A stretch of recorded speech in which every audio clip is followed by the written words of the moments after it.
হ্যাঁ, এটা কি করেছিস তুই? তোকে তো আমি ছাড়বো না। আরে বাচ্চারা, এগুলো কি হইতাছে এখানে? ম্যাম দেখেন না, দিশু না আমার ম্যাথের খাতাটা একেবারে ছিঁড়ে বেড়ে ফেলেছে।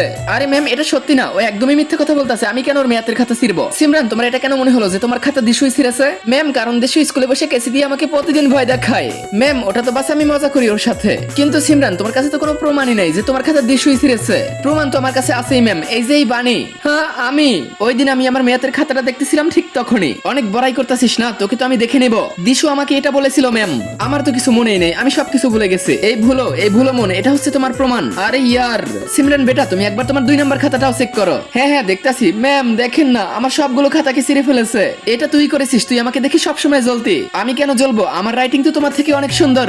এই নে তাহলে তোর সুন্দর রাইটিং।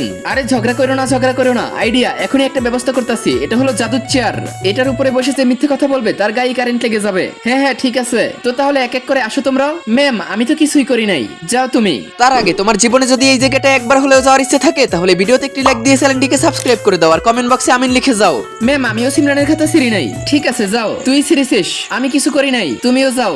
এখন মালি ভাইয়াকে বসান ম্যাম, উনিও তো করতে পারে। না না, এখন তুই বসবি, যা। আরে ম্যাম, কিন্তু আমি তো কিছু করি নাই, আমি কেন বসবো? বসো ম্যাম, প্লিজ আমাকে বসাইয়েন না, আমার কারেন্ট লেগে যাবে।